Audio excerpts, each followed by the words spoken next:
Hola chicos, ¿cómo están ustedes? Buenos días, Dios les bendiga. Me puse en la misma ubicación donde debieran estar ustedes, ¿ya? Para tomar su desayuno. Espero que les haya salido todo bien. Recuerden que todo está disponible para ustedes. Lo único que habría que traer cositas ricas, juguito, galletitas. El café está, el azúcar está, el té está, el agua caliente, las tazas, todo lo demás está en la cocina. Así que todo disponible para ustedes. Bueno, yo tengo el compromiso de compartir con ustedes una reflexión esta mañana y lo hago con el mayor de mis gustos, de mis sagrados, ¿ya? Que el Señor les bendiga a cada uno. Vamos a orar para que Dios bendiga este tiempo juntos y puedan ustedes también disfrutarlo en la palabra del Señor. Buen Dios, te doy gracias porque esta mañana me permites a través de este medio compartir con los jóvenes, porque ellos se reunirán a tomar un desayuno, a lo mejor cantar, orar y también escuchar este tema. Te pido que les ayude y les bendiga en esta mañana. Gracias te doy, Señor, por esta posibilidad. En el nombre precioso de Jesús. Amén y amén. Muy bien. Eh, Quiero aprovechar que yo estoy seguro que ustedes no han visto todos los estudios de Apocalipsis. A lo mejor algunos sí, no quiero ser injusto con ninguno, pero es probable que a lo mejor algunos de ustedes no lo han visto todavía. Entonces, quiero hablar sobre los espacios de Dios. Como arquitecto, el espacio del hombre es un tema importante para uno, pero más importantes son los espacios de Dios. Les quiero pedir que por favor abran en su Biblia el libro de Apocalipsis en el capítulo 21. Capítulo 21 y vamos a leer desde el verso 1 al verso 8. Capítulo 21, versos 1 al 8. Dice así la palabra del Señor. Vi un cielo nuevo y una tierra nueva, porque el primer cielo y la primera tierra pasaron, y el mar ya no existía más. Y yo, Juan, vi la santa ciudad, la nueva Jerusalén, descender del cielo, de Dios, dispuesta como una esposa ataviada para su marido. Y oí una gran voz del cielo que decía, He aquí el tabernáculo de Dios con los hombres, y Él morará con ellos, y ellos serán su pueblo, y Dios mismo estará con ellos como su Dios. Enjugará Dios toda lágrima de los ojos de ellos, y ya no habrá muerte, ni habrá más llanto, ni clamor, ni dolor, porque las primeras cosas pasaron. Y el que estaba sentado en el trono me dijo, He aquí, yo hago nuevas todas las cosas.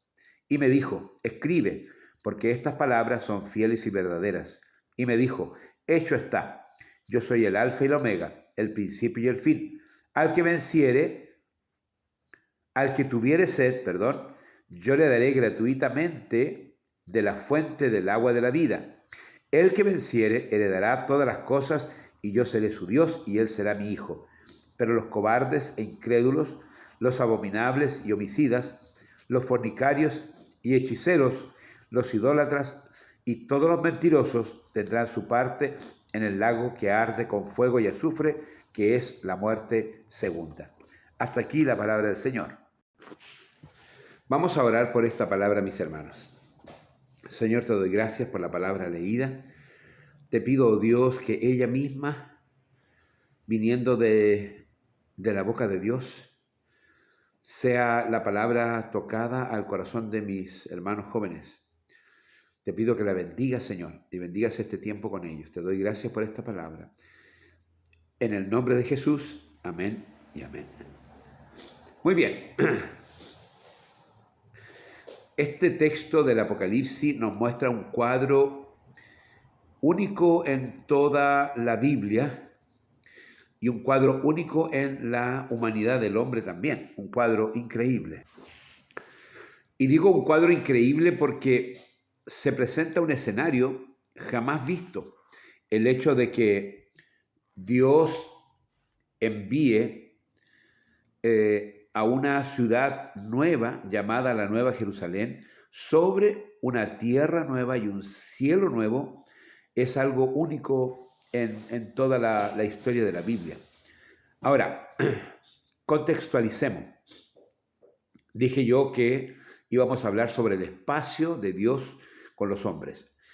Desde que el Señor creó al hombre, siempre ha procurado hacer para el hombre un espacio en el cual él pueda compartir con el hombre. Por lo tanto, el primer lugar que Dios creó para que el hombre compartiera con él era el huerto de Edén. Ese lugar era perfecto en armonía, era perfecto en nutrición, no le faltaba absolutamente nada, era perfecto en temperatura. Recuerden que Adán y Eva estaban desnudos. Significa que la temperatura tiene que haber sido 22, 23 grados, muy, muy agradable para que ellos pudieran sentirse cómodos, si no tendrían que haberse abrigado de todas maneras. Ahora, así como el huerto, Dios siempre pensó que había un lugar en el cual Él iba a habitar con los hombres, siempre. El huerto es el primer intento de Dios para habitar con Adán y con Eva en perfecta armonía. Como dije yo, era un lugar que tenía todo alimento, toda temperatura, toda humedad, es decir, el solo hecho de que ellos vivieran ahí sin vestirse, es que el huerto era en sí como estas cunitas de los bebés que nacen en forma prematura, que se llaman incubadoras. La incubadora tiene todo perfecto, tiene temperatura perfecta, tiene oxígeno perfecto, tiene humedad perfecta, tiene luz perfecta. ¿Por qué? Porque necesita el cuerpo de ese bebé nacido prematuramente rápidamente seguir creciendo, ¿verdad? Entonces, podemos decir que el huerto del Edén era como una incubadora.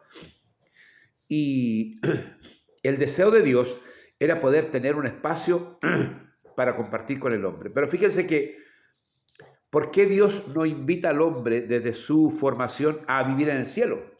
¿Por qué no le dice, mira, yo te creo y te envío al cielo? Porque el hombre, siendo libre, primero tiene que tomar una decisión. Esta decisión es, ¿yo seré de Dios o no seré de Dios? Él no puede invitar al cielo a aquel que no quiere ser de Dios. No puede. Por lo tanto, hay un espacio en el cual es un tiempo de decisiones, un tiempo de formaciones y un tiempo de encuentro con el Señor. Y es así como a lo largo de toda la Biblia, después del Edén, es así como Dios, a pesar de que el hombre ya no es el hombre original, sino un hombre caído, es así como Dios procura siempre tener espacios para con Dios. En la época de los patriarcas, hablo de Abraham, de Isaac, de Jacob, el espacio con Dios eran los altares. Ellos levantaban altares al Señor porque tenían la sensación de que ese lugar era un lugar donde estaba la presencia de Dios. Así que el mismo hombre, habiendo tenido el encuentro con el Señor, levantaba un altar, normalmente eran piedras, y declaraba que ese lugar era el lugar de Dios, lo mantenía ahí, las piedras eran un símbolo de perpetuidad. La piedra no se rompe, no le pasa nada, puede estar ahí por cientos y miles de años. Así que era un símbolo de perpetuidad para poder tener este encuentro con Dios. Más adelante, ya en la tierra prometida, y camino a la tierra prometida, Dios propone la creación del tabernáculo. El tabernáculo era un espacio trasladable, era con carpas, con varas, pero Dios lo había diseñado y el hombre, en este caso Moisés y sus seguidores, lo habían construido tal como Dios se lo había dictado a Moisés. Y en este lugar había un espacio interior, que saben ustedes que era un cubo perfecto. Perfecto, tenía largo, ancho y alto de la misma dimensión. A ese lugar se le llamó el lugar santísimo. Y se llamaba así porque ahí estaba la presencia de Dios. Evidentemente el hombre caído no podía tener un encuentro con Dios directamente porque moría. Por naturaleza, la santidad y el poderío de Dios hubiese muerto a cualquier hombre pecador. Aún los sacerdotes tenían que estar en una pureza total para poder venir al encuentro con Dios. Si esto no era así, iban a morir irremediablemente en ese lugar. Más tarde, cuando se construye en Jerusalén el templo de Jerusalén que levanta el rey Salomón, también hay un lugar santísimo al interior del templo. Si uno suma todos los esfuerzos de Dios, se da cuenta en resumen de que Dios siempre está procurando un lugar para encontrarse con el hombre. Un lugar que evidentemente por la raza caída y por el pecado del hombre era vulnerado, era quebrantado. Y ahí Satanás tiene mucha culpa porque él sabe que Dios nunca va a estar en un lugar de pecado. Nunca. La santidad de Dios se lo impide por naturaleza. Entonces Satanás utilizaba todos estos argumentos como el pecado del hombre para separar a Dios del hombre. Y a pesar de los esfuerzos que Dios hacía para tener esta comunión íntima con el hombre, se quebrantaba este esfuerzo por causa del hombre. No porque Dios no quisiera, sino porque el hombre cometía pecado y eso automáticamente hacía que Dios se apartara de él por causa del pecado. Dios nunca abandonó al hombre, nunca. Llegó a tal punto crítico que en la época del diluvio, Dios se arrepintió de lo que había hecho. Y se arrepintió porque en el fondo el esfuerzo que él hacía para con el hombre era quebrantado siempre por la desobediencia del hombre, por la maldad del hombre. Ahora, cuando Dios hablaba de maldad en la época del diluvio, no está diciendo de que el hombre fuera un poquitito disperso, estuviera medio desenfocado, sino que estaba diciendo que la maldad del hombre era mucha. Así que en esa época Dios propone un cambio de escenario. Y el diluvio arrasa con todo lo que hay en la tierra. Como las aguas cubren la tierra totalmente, no queda monte, es un reflejo de que Dios quiere empezar todo de nuevo. Y salva a un varón, que es Noé, y a la familia de Noé, y salva a una pareja de cada uno de los animales, para poder comenzar con ellos una nueva era, una nueva vida. Y es así como cuando ocurre el diluvio, se acaba todo, se acaba toda vegetación, se acaba todo ser viviente, hombre, animal. Las aves no pueden reposar en el cielo por 40 días, así que en algún momento tenían que reposar en el agua. Yo creo que muchas murieron también. Y el intento de Dios es comenzar algo nuevo. Evidentemente que el hombre pecador trae una simiente de pecado que echa a perder todo. Donde uno está, la echa a perder. Así que tampoco esta nueva versión de la tierra sin el hombre pecador también falló. Porque la descendencia de Noé volvió a cometer pecado. Se formaron luego las lenguas, las tribus, las naciones, etcétera, etcétera. Esto es previo a Abraham. En la época de Jesús, y esto profetizado por muchos profetas, Dios dice: voy a establecer mis leyes en el corazón del hombre. Voy a poner mi habitación en el corazón del hombre. Y es así que a partir de la venida de Cristo, ya los hombres por la fe invitan a Jesús a vivir en su corazón. Y este lugar santísimo del tabernáculo o altar de los patriarcas o el huerto del Edén o cualquier versión de encuentro de Dios se va a realizar en el corazón del hombre. Dios procura tener un espacio en el corazón del hombre para que en este espacio Él habite con nosotros. Y siempre la clave es la misma. El lugar donde Dios ha de habitar con el hombre es un lugar santo. En la época del Antiguo Testamento, Dios procuró que la ciudad de Jerusalén fuera como la ciudad de Dios. Y Él creó y crió a un pueblo santo, que es el pueblo de Israel. Y Él les dio la tierra prometida y también les dio la ciudad de Jerusalén, en el intento de que la Jerusalén fuera la ciudad de Dios. Y así Dios siempre hablaba de las ciudades paganas, Babilonia u otras que habían en el oriente, que eran ciudades paganas. Incluso Samaria, que en alguna época fue capital del Reino del Norte, también era una ciudad mal mirada porque era una raza mezclada, no era una raza pura israelita. Así que Dios también quería habitar con el hombre en la Jerusalén. Lamentablemente, por causa del pecado, la Jerusalén no llevó a cabo este propósito. Es decir, donde el hombre estaba, siempre su pecado, su desobediencia, su idolatría, rompía el deseo de Dios de cohabitar con el hombre en un lugar perfecto que él pudiera procurar. Así que llega el final de los tiempos. Llegamos al Apocalipsis. Tiempos que todavía no han ocurrido, pero que vendrán. Y lo que leímos hoy día tiene que ver con una tierra nueva, un cielo nuevo y una nueva Jerusalén. Ustedes saben que en el sector de la costa de acá de nuestra región existía una ciudad llamada Toltén. Toltén era una linda ciudad precostera. Digo precostera porque no estaba en el borde del mar, pero estaba muy cerca del mar. Y en el año 60, con el terremoto y con los maremotos, con los tsunamis, esta ciudad de Toltén desapareció completamente.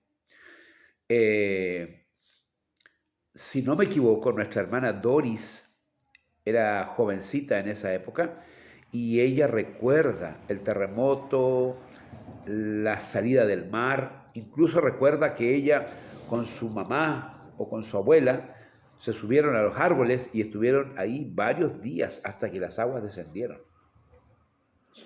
Evidentemente, la ciudad ya no podía estar en el mismo lugar, así que la rediseñan y la corren un poco más al interior y le llaman Nueva Toltén.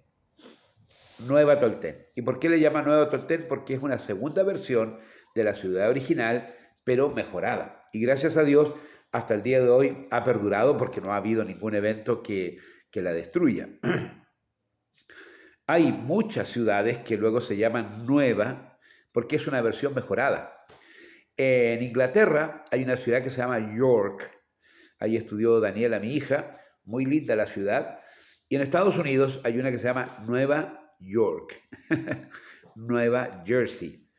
Es decir, cuando se habla de nueva, es una versión mejorada. Bueno, la Biblia dice Nueva Jerusalén.